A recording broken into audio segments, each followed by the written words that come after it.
La opinión, el debate, los temas de interés, la actualidad y los invitados están aquí en Personajes. Un espacio donde su opinión también cuenta y nuestro objetivo es que la ciudadanía esté enterada de lo que pasa a su alrededor de una manera clara, directa y verídica. Personajes.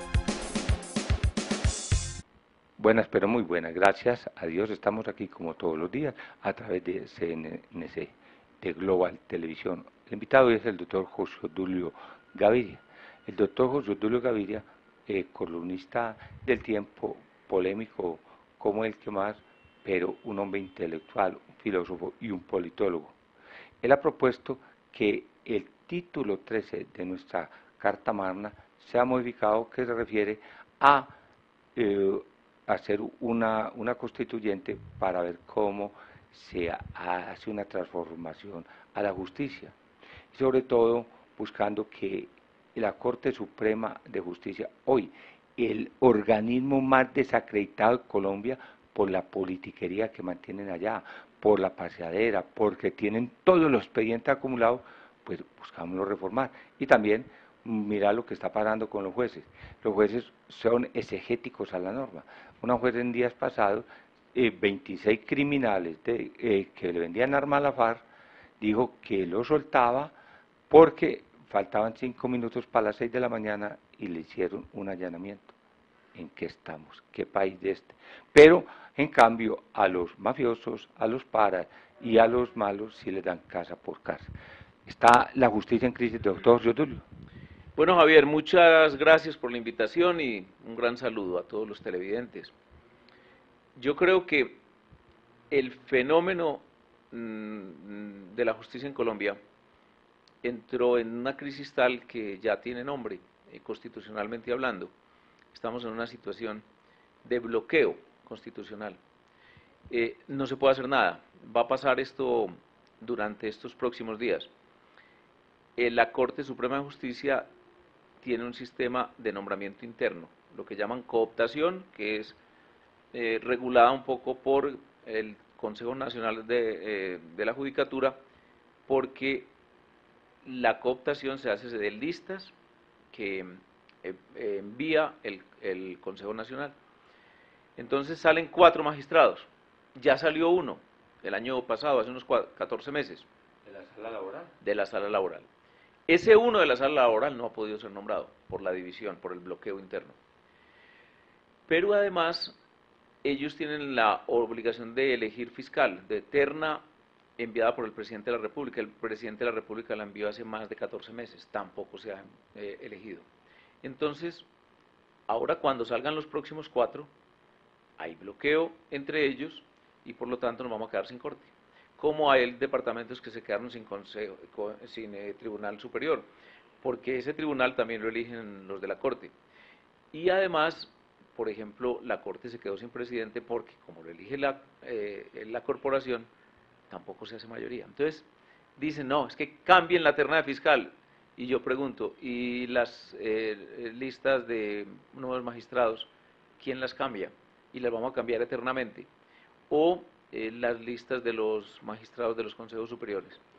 Ese bloqueo entonces, que es una realidad ya narrado así, es necesario romperlo. Las constituciones tienen mecanismos ordinarios y extraordinarios de reforma. Los más extraordinarios son las reformas hechas por revoluciones políticas, yo creo que no estamos en ese caso. Hay un mecanismo dentro del título 13 que habla de la constituyente. La constituyente puede modificar la Constitución reuniéndose por aparte del Congreso durante unos periodos que fije la misma ley que la convoca y que permita, concentrada esa constituyente, entrar a hacer los cambios sin necesidad de esperar a tener un consenso imposible. Me explico lo del consenso. El gobierno del presidente Uribe trató de hacer reforma judicial, no pudo. Se quería disque consenso. Cuando se llegó más o menos a una posición equilibrada, inmediatamente la Corte Suprema de Justicia rompió con el gobierno y comenzó incluso una persecución política y una, dijéramos, andanada de declaraciones en contra del gobierno que más bien parecía un directorio que la alta corporación de la justicia. Ahora el presidente Santos anunció, por intermedio de su ministro del Interior y de Justicia, que buscaría un consenso. Salió el ministro por una puerta y por la otra mismo salió el presidente a declarar en contra de las afirmaciones del ministro del Interior. Entonces, no tenemos más remedio. Llamemos a una constituyente, que esa constituyente se reúna, gústele o no le guste a las Cortes, haga las reformas que estamos precisando, que solucionen los problemas que usted dijo, Javier, problemas de congestión judicial, problemas de una exégesis de la norma que ronda con el absurdo, como por ejemplo el caso que usted pone de que antes de las 4 de la mañana no se puedan hacer allanamientos para capturar peligrosísimos delincuentes y tantas otras cosas. Sobre todo, lo que más me parece importante es sacar a la justicia, a las Cortes y los tribunales de la politiquería. La politiquería se produjo como consecuencia de una norma absurda de la Constitución del 91. Le otorgó a las Cortes y tribunales una función electoral. Nominan los contralores departamentales, nominan los contralores municipales, nominan al contralor nacional, eligen al fiscal y además nominan al procurador. En fin, pasan más de la mitad del tiempo, de pronto incluso sobradamente más de la mitad, tratando de elegir, y como ya se convirtieron en un directorio muy dividido, entonces no lo hacen. Estamos de acuerdo, entre otras cosas. Esta semana se vio que ya con actos de renuncia de 2 magistrados porque le da pena con el país. Sí, claro, magistrados serios que dicen no más, esto ya no tiene nombre, esto es una burla. Cuentan que incluso las discusiones internas en la Corte Suprema de Justicia, por lo menos el Pacho Santos en su programa radial sacó una de las actas y uno se sorprende la forma como se refieren al gobierno, cómo se refieren a los candidatos a la fiscalía y cómo se refieren incluso a ellos mismos, la forma como discuten y pelean. Eso no tiene nombre, eso no parece una alta corporación de la justicia, sino un zaperoco de personas en medio de una fiesta de gente con rivalidades. Estamos de acuerdo, Bustillo. Hablando de otro tema, lo de las chuzadas del DAS, todos los días a poquito van sacando, van filtrando. ¿Qué va a pasar en un momento dado? Javier, en lo de las chuzadas hay que decir lo siguiente: el solo idearlas, ordenarlas, hacerlas, oírlas y publicarlas, cualquiera de esos pasos es lo que se llama parte del iter criminis, del camino del crimen. El presidente Uribe, y en el caso específico mío, participar en cualquiera de esas etapas sería impensable. Y nos distingue de muchos, por ejemplo, del director de Semana, el que nosotros hasta la publicación la consideramos un crimen. Ellos no, ellos la han hecho. Por ejemplo, el presidente Uribe fue grabado subrepticiamente, irregularmente.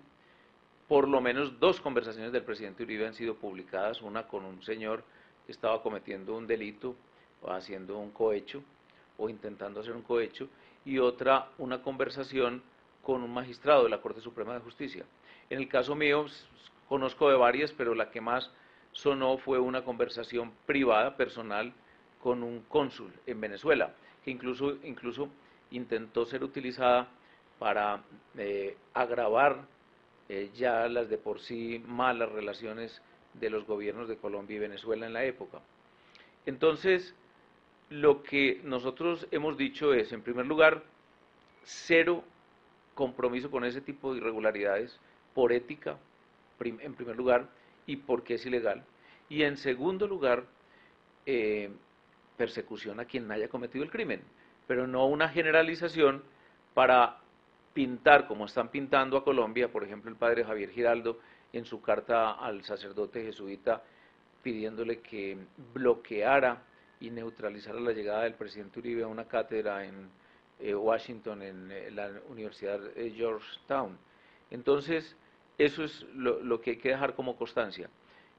La investigación uno no sabe para dónde va, si es una investigación política, si es una investigación realmente judicial sobre un comportamiento criminal, porque se negocia con los posibles responsables, pero una de las negociaciones o uno de los intentos de negociación es que vayan hacia el presidente, vayan hacia mí. Obviamente no han podido porque para eso tendrían que tener pruebas y quienes han arreglado o ha hecho acuerdos con el fiscal pues no las tienen y por lo tanto no han podido avanzar. Lo que sí es que evidentemente la directora, la anterior directora del DAS ha comenzado a ser, como dijéramos, la cabeza de turco o el chivo expiatorio en todo este proceso. Yo espero que ella pueda aclarar todo su comportamiento, que sé que es atenido a la ley y al derecho, y que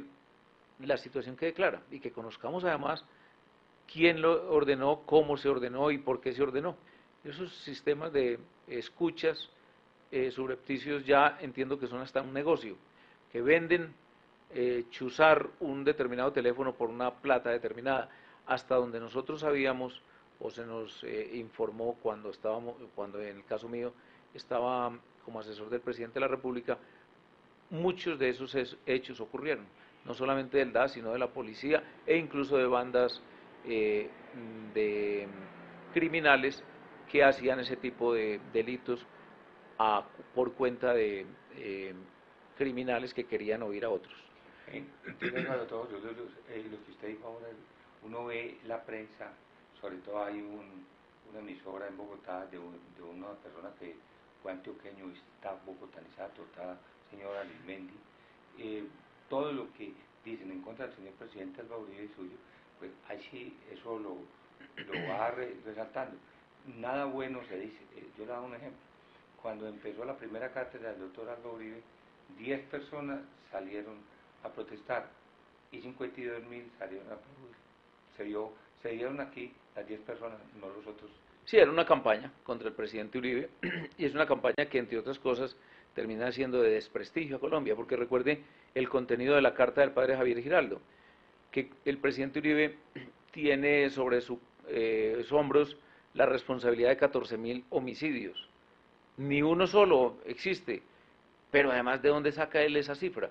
Y esa la repite ese individuo desde una cadena radial con un propósito evidente: desprestigiar a Colombia. Ese individuo, curiosamente, la gente poco lo sabe, hace parte del grupo de Piedad Córdoba de Colombianos y Colombianas por la Paz, que es colombianos y colombianas por la negociación con las FARC, impidiendo el avance de las tropas e impidiendo la acción de la justicia en contra del terrorismo. Hace poco tiempo, cuando estaba en todo su furor la campaña de persecución a Jojoy, iniciaron un programa mediático con presencia de parlamentarios ingleses y europeos en contra de Colombia, dizque con el cuento de las fosas comunes en la Macarena. Y llevaron una serie de individuos con el objetivo expreso de desviar la atención de la fuerza pública, hacer incluso que los anillos que estaban ya cerrándose para el cerco a Jojoy se abrieran nuevamente y él pudiese huir. Eso no lo lograron porque Colombia sabe muy bien cuál es su verdadero interés. El interés principal y definitivo es terminar con el terrorismo, pero ese tipo de campañas es bueno denunciarlas y que la gente por lo menos sepa que existan y las dilucide cuando vuelvan a ocurrir. Pero agregue también que el alto comisionado de la ONU dijo, aquí no hubo... Ah, sí, claro, hubo una expresión enfática, pero muy enfática, que incluso me han contado, yo no oigo casi radio, que en esa cadena les tocó reconocer, inclusive le preguntaron, bueno, pero José Obdulio Gaviria dice que no hay fosas comunes, como burleteros, al decirlo, y el director de esa oficina de las Naciones Unidas les dijo, en eso sí tiene razón, no hay fosas comunes. No hay, sí, yo oí ese comentario. Colombia es un país de fosas, como dijo Piedad Córdoba. ¿Cómo le parece? Colombia es un país que tiene una criminalidad muy grande, eso es evidente, ¿para qué se va a negar? Pero también es un país que está dando la lucha. Por ejemplo, la gran acción del ejército, de la Fuerza Aérea, de la policía, en la Operación Jaque, eso no tiene comparación en el mundo. Ni siquiera los israelitas, que son unos expertos en todo este tipo de operaciones, de infiltración y de golpes de mano, habían podido hacer una cosa como una operación quirúrgica, prácticamente con un bisturí, con todos los sistemas modernos, ahora de lamparoscopio y no sé qué más cosas. La operación que luego terminó con el principal miembro de las FARC dedicado al tema del narcotráfico, las operaciones de rescate posteriormente de los policías y miembros de la fuerza pública secuestrados, pero nada de eso se reconoce. Entonces ahora, como para redoblarle la dosis, el Estado acaba de hacer una operación inexplicable en cuanto a su capacidad de movilización de fuerzas y la capacidad de tener un golpe certero, que dé con una figura, un cabecilla de las FARC en miles de kilómetros cuadrados posibles donde esté operando. Y eso lo hace la fuerza pública. Ese es el tipo de fosas comunes a los que ellos se refieren, es decir, golpes que el Estado da a la criminalidad y que ellos convierten en asesinatos, palabra que utilizó, por ejemplo, un editorialista de un periódico de Washington, o falsos positivos, como los suelen denominar los propagandistas anticolombianos. Muy bien. Hay otra cosa, entre otras cosas, tienes que reconocerle, lo dijo Obama en esta semana, presidente de los Estados Unidos, que Uribe, un demócrata que había colocado el camino hacia el progreso y que dejaba otro presidente demócrata que ayer fue felicitado por Obama. Colombia empezó el ritmo con la era Uribe y seguido con Santos. Me gusta mucho eso porque a mí me dio algo de risa cuando se posesionó Obama, porque los opositores más herreros a Uribe se fueron disque invitados. La invitación era para sentarse en una silla a 1 kilómetro, en un escenario adicional, en un escenario puramente circunstancial para invitados de media petaca, llamémoslo así. Y yo dije públicamente, ya veremos al presidente Obama recogiendo toda ese discurso que le han llevado algunos enemigos de Colombia, un individuo, Dan Restrepo, muy cercano a Obama y uno de sus asesores, y varios otros, un señor Jim Jones y un representante a la Cámara, McGovern. Todos ellos indujeron al presidente, cuando era candidato, a hablar de Colombia como poco menos que un país, un estado fallido y una potencia del mal, como una potencia dirigida por un tirano. Todo eso ya lo recogieron y ya estamos en donde debemos estar. Colombia, el principal socio político y ojalá comercial en el futuro de los Estados Unidos en todo el continente. Porque no lo han aprobado el TLC, si no hacemos mucho esfuerzo. Exacto, ya parece que el presidente Obama se va a involucrar directamente. Ha estado involucrada el equivalente a ministra de Relaciones Exteriores, que en los Estados Unidos se llama secretaria de Estado, que es la esposa de Bill Clinton, Hillary Clinton. Ella ha estado muy comprometida y hay gente muy comprometida, pero la campaña fue tan inmensa y hizo tanto daño y logró hacerle creer a la gente en los Estados Unidos que éramos tan malos que interrumpieron el proceso de votación. Nunca se volvió a poner en el tapete, en la agenda de la Cámara de Representantes el tema. La presidenta de la Cámara igualmente hace parte de ese grupito de personas adoctrinadas por senadores como, por ejemplo, Jorge Enrique Robledo, como Piedad Córdoba y varios otros, que fueron a decir, uno, que el mecanismo de tratados de libre comercio era a favor de una economía mafiosa, y dos, que Colombia, siendo un estado asesino, debiera ser castigada vía comercio para que modificara su comportamiento. Están rotas las relaciones entre el doctor Álvaro Uribe y presidente Juan Manuel? No, todo lo contrario. Son extraordinarias las relaciones, hay una confianza mutua. El presidente Uribe va a pesar mucho en la política colombiana. Mal haría un presidente elegido por el uribismo comenzar a intentar hacer su propio coto de caza electoral y su propio escenario ajeno al presidente Uribe.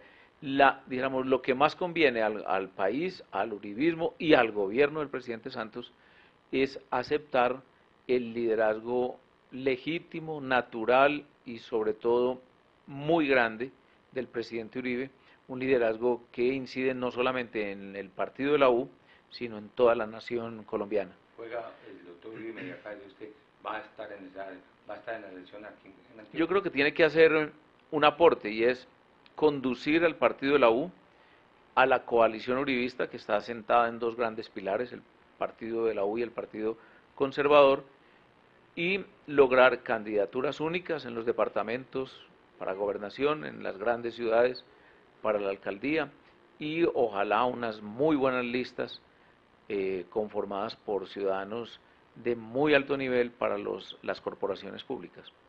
Doctor, se dice, se comenta que uno de los candidatos del doctor Alba Uribe es el doctor Darío Montoya. Nosotros aquí hicimos en CNC una encuesta del doctor Darío Montoya, de Gabriel Jaime Rico, de Luis Pérez Gutiérrez, de Aníbal Gaviria, de Federico Gutiérrez, Jesús Aníbal Echeverri, le voy a decir la verdad. A ver. En ello Luis Pérez sí,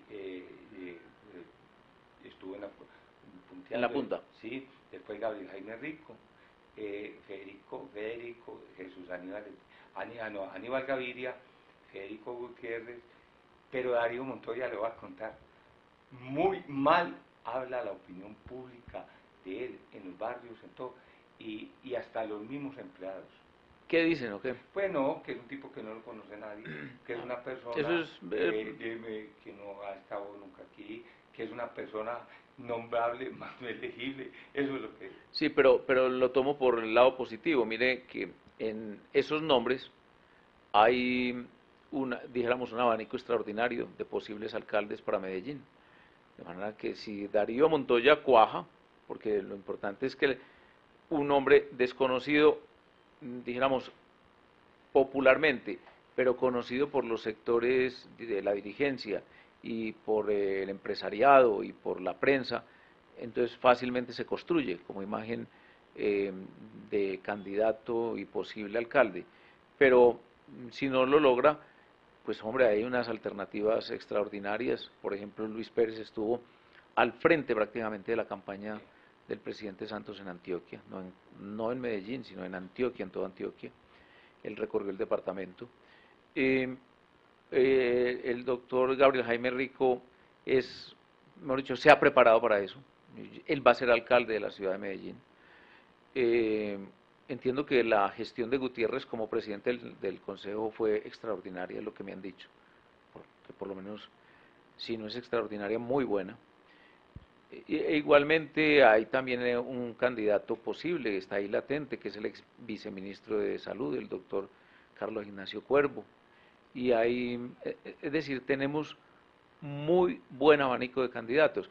El Aníbal Gaviria, que podría llegar a ser candidato de una coalición de fuerzas que acompaña al gobierno, o podría ser el candidato del Partido Verde en coalición con el Partido Liberal, pues sería un candidato de oposición, pero que yo creo que no tendría pues ningún peligro para el gobierno nacional su gestión. Entonces, a mí lo tomo más bien por lo positivo, me parece que el abanico es bueno.